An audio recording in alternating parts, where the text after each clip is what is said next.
Co-sleeping did not ruin my kids' ability to sleep on their own. I co-slept with both of my girls with a third baby on the way. I plan to do the same. And they both were sleeping in their own bed by one, and I'm going to tell you exactly how I got them to do that. And no, there was no crying it out of any kind. I apologize now for all the lawn mowing happening in the background. One of the biggest myths about co-sleeping is that if you let your baby co-sleep, they will never leave your bed. And I'm just here to tell you that is absolutely not true. And I have two completely different types of sleepers. I have a great sleeper, which is my oldest, and a not so great sleeper, which is my youngest, being my Velcro baby. I'm going to go ahead and warn you now that this method that I use is a slower process, but for me, it has wielded great results. The first thing that I do is I begin their naps in their own bed around 8 to 9 months. This usually starts by rocking them to sleep and then transferring them into their own bed. Expect those first few times that you do it, the nap to be super short, but it doesn't last long. After you get to rocking them to sleep and transferring them successfully, then you move on to the next step.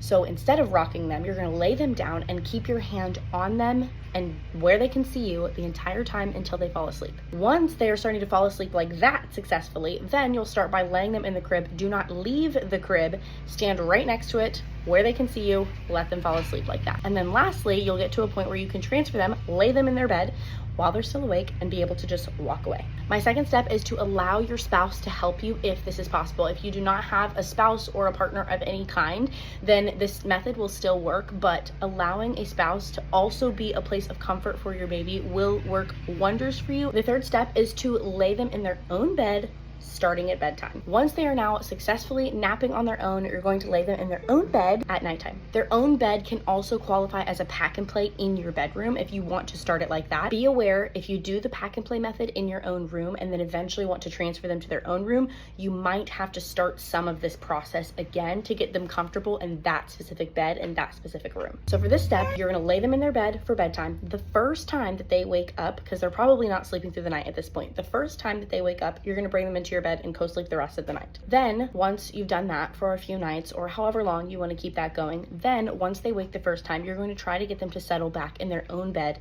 by themselves. Then any wake up after that, if they're waking more than once, you'll bring them back into your bed. When laying them down for bedtime in their own bed, you're going to want to do the same steps most likely that you used to do at nap time. Not every baby will need this, but some of them will. This is the tried and true method that I have used for both of my kids to get them both successfully sleeping in their own bed by a year old. Both of them, it has been right about the 10-month mark. Them sleeping in their own bed is not going to be equivalent to sleeping through the night. For me, every single time that I have had a child, another baby is on the way shortly after they turn a year old. So they have to get out of my bed.